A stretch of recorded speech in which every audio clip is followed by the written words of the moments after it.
ಎಲ್ಲರಿಗೂ ನಮಸ್ಕಾರಗಳು. ನಾನು ಡಾಕ್ಟರ್ ಶಿವಾನಂದ ಹಾಸ್ಪಲ್ಲಿ, MDS, ವಸಡು ರೋಗ ಮತ್ತು ಇಂಪ್ಲಾಂಟ್ ತಜ್ಞರು, ಹಾಸ್ಪಲ್ಲಿ ಡೆಂಟಲ್ ಕ್ಲಿನಿಕ್, ರಾಯಚೂರು, ಲೋಹರ್ವಾಡಿ. ಬಾಯಿಯ ಆರೋಗ್ಯವು ಬಹಳ ಮಹತ್ವದ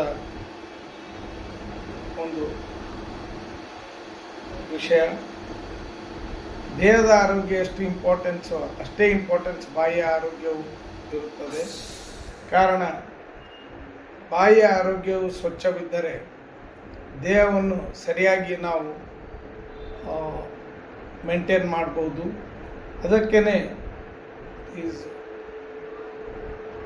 oral cavity is A gateway for good oral health, general health ಅಂತ ಹೇಳ್ತಾರೆ. ಕಾರಣ ಎಲ್ಲರೂ ಬಾಯಿಯ ಆರೋಗ್ಯವನ್ನು ಕಾಪಾಡಿಕೊಳ್ಳಬೇಕು. ಅಟ್ಲೀಸ್ಟ್ ನಮ್ಮ ಬಾಯಿಯ ಆರೋಗ್ಯವನ್ನು ಕಾಪಾಡಿಕೊಳ್ಳಲು ಭಾಳ ಇದ್ರದ್ದೇನು ಭಾಳ ಹೆಚ್ಚಿನ ಇದೇನು ಮಾಡೋದು ಅವಶ್ಯಕತೆ ಇಲ್ಲ. ಪ್ರತಿದಿನ ನಾವು ಸರಿಯಾಗಿ ಬ್ರಷ್ ಮಾಡಿ ಸರಿಯಾಗಿ ಬಾಯಿಯನ್ನು ಸ್ವಚ್ಛವಾಗಿ ಇಟ್ಟುಕೊಂಡರೆ ಅದು ಭಾಳ ಒಳ್ಳೆಯ ವಿಷಯ. ನಾವು ಪ್ರತಿ ತಿಂಗಳು ಅಥವಾ 1.5 ತಿಂಗಳಿಗೊಮ್ಮೆ ನಮ್ಮ ಬ್ರಷನ್ನು ಚೇಂಜ್ ಮಾಡಬೇಕು. ಅಥವಾ ನಮಗೆ ಯಾವುದೇ ತೊಂದರೆ ಇದ್ದರೂ ನಮ್ಮ ಹತ್ತಿರದ ದಂತ ವೈದ್ಯರನ್ನು ಸಂಪರ್ಕಿಸಬೇಕು. ಅದರಿಂದ ನೀವು ಮುಂದೆ ಆಗುವ ಹೆಚ್ಚಿನ ತೊಂದರೆಗಳನ್ನು ತಡೆಯಬಹುದು. ಮತ್ತು ತಮಗೆ ಒಂದು ವೇಳೆ ಸರಿಯಾಗಿ ಬ್ರಷ್ ಮಾಡುವುದು ಗೊತ್ತಿಲ್ಲದಿದ್ದರೆ ಅದನ್ನು ನಿಮ್ಮ ಹತ್ತಿರದ ದಂತವೈದ್ಯರನ್ನು ಸಂಪರ್ಕಿಸಿ ತಿಳಿದುಕೊಳ್ಳಬಹುದು.